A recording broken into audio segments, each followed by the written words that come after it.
एक मारवाड़ी था, उसको घूमने का बड़ा शौक था।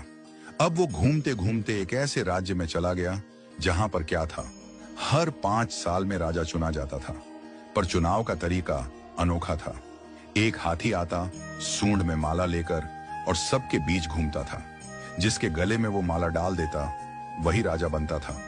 अब क्या हुआ, हाथी आया माला लेकर, थोड़ी देर इधर उधर देखा और जाकर माला इस मारवाड़ी के गले में डाल दी। मारवाड़ी हैरान, अरे भाई, मैं तो घूमने वाला आदमी हूं, ये कहां फंसा दिया। खैर, उसे राजा बना दिया गया, सिंहासन पर बिठाया गया। राजपुरोहित आया, तिलक करते हुए शर्तें सुनाने लगा। भैया, आपको 5 साल के लिए राजा बनाया जा रहा है, लेकिन 5 साल पूरे होते ही आपको यहां से सैकड़ों किलोमीटर दूर एक उफनती नदी के किनारे छोड़ दिया जाएगा। उस नदी में घड़ियाल हैं, मगरमच्छ हैं, जिनकी वजह से आप नदी पार नहीं कर सकते। अगर किसी तरह पार कर भी गए तो उसके बाद आएगा एक गहरा जंगल जिसमें हिंसक जानवर और खतरनाक राहें हैं। वहां आप जानो और आपकी किस्मत। अब तक जो भी राजा बना था उसे मालूम था कि 5 साल बाद मरना तय है, तो वह 5 साल बस ऐश करता था, भोग विलास, मजा, तामझाम। लेकिन यह मारवाड़ी अलग निकला।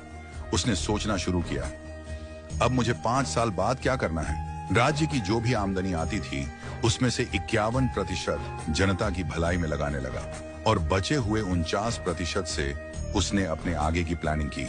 पहले साल उसने नदी पर एक पुल बनवाया, दूसरे साल उस पार के जंगल को साफ करवाया, खेती के लायक जमीन बनवाई, तीसरे साल वहां सड़कें बनवाई, लोग वहां बसने लगे, गांव और मोहल्ले बनने लगे।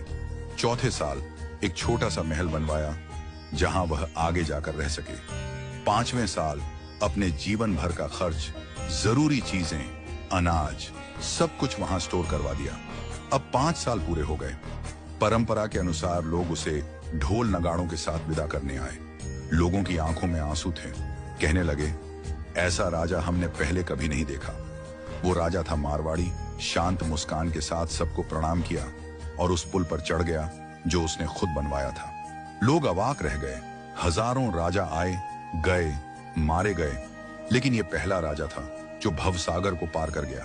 कथा का संदेश, हम सभी इस धरती पर सीमित समय के लिए आए हैं। ये जीवन 5 सालों की तरह है। जो इस समय को मौज में घंवा देता है वो अंत में उस भवसागर में गिरता है जहां मगरमच्छ, घड़ियाल, दुख और पीड़ा है।